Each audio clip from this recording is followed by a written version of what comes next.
One of the biggest mistakes I made when I was dating is that I compared with my ex just a little bit. And because the person I was dating before, we dated 2 years and we didn't quarrel once. Yes, not once. Even when we're breaking up, I just don't think it's going to work. Really? You mean it? And we both cried, but we didn't exchange, we didn't, nothing, just moved on. I didn't realize that was a toxic trait. Let me tell you something, it's not always toxic. Peace is possible. Are you listening to me? But there's another extreme. But when I brought it up, PL is not always okay. She's your pastor. So she just said, why didn't you marry her? Don't stress me, right? If it was so good, why are you here? I discovered I was what they called avoidant attachments. And it can be very dangerous. People like me can be very dangerous because we don't like to fight. If you cross the line in the friendship, you will just discover, I won't talk to you again. I will just draw the line and that's the end. And so what happened was very simple. And this is the first time it's coming out of my mouth. That's how dangerous we can be. I won't complain, I won't fight, we'll just end it. That's all, we'll move on. It's not you, it's me. Just imagine. Look at all that God is doing through us by the grace of God. And now, move back maybe 15 years. And I'm trying to date someone. I have all this vision in my spirit. I know God is going to do all that He's doing now. And everybody who was around was a part of it, working tirelessly. I will always hold in high esteem the people who saw me years ago and saw the hand of God. The people who will give 5K, 2K, do you understand, to be a part of it? And then we're doing heavy projects. If you know about our ministry, we've always done big things. When I was graduating, we printed 10,000 copies of devotionals and gave it free. Then, I've been crazy for a long time, you see. And all of that was happening thanks to the love, the faith of partners and all of that. And now I'm dating someone who had never given a donation to the fellowship. I'm not materialistic. The fellowship has always had money. I have a grace by the grace of God. Check the history of this ministry. We've never lacked. I just told you, as an undergraduate, we printed 10,000 copies and gave it out free.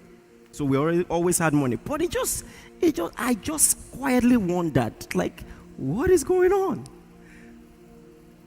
But I had not learned to talk things through. I didn't bring it up. I just kept wondering. And so one day, I wanted to bring it up stylishly. I didn't know how to. So I just said, you know what? We have a project we want to do for the church. Can you loan me 15,000? We didn't need 15,000. I'm telling you, those of you who are aware, we printed devotionals every month, and it costs at least 600,000, and we did it every month without fail. And then she borrowed me the money,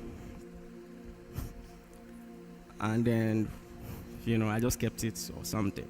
And then months after, honestly, in my mind, I had some respite that, at least she could part way with money. It's not as bad as I thought. Then months after, she came to see me, and we're talking, and then we're already going, and she said, hey, about that money that I borrowed you. So I said, okay. So I went, packaged the money in an envelope. Then in another envelope was letter. I've changed. If you like, don't judge. I'm not doing again. Look at the way some of you are judging me. You don't understand. Some of you don't understand visionaries. I'm not trying to excuse it, but you don't understand visionaries. How could you not see it? How could you not be? I'm not talking about a large amount. I'm not once, let's be a part of this. 2K. If it was, okay, give me the money back, but you know what, take 2K, just add to this. Not once. The approach was wrong, do you understand? And I was in a school that didn't use phones. So maybe she thought, my God, the more I explain it to sound worse. So she must have thought it was a love letter. On the way, in the bus, just opened it. She tried to call me, we don't have phone. So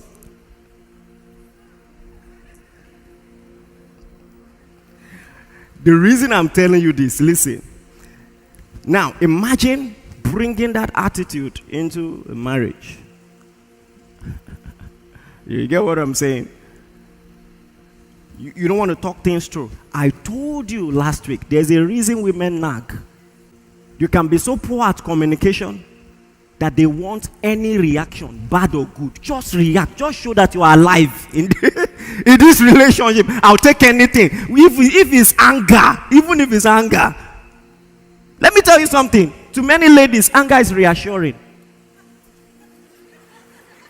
It means you care. Some of you know what I'm saying. Women, if you have, I'm not saying if you are like that. If you have a clue what I'm saying and you're honest, raise your hand like this. Just, you don't have to raise it up. Thank you. Something like this.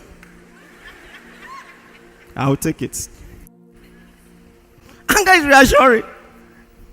You cannot just be stonewalling,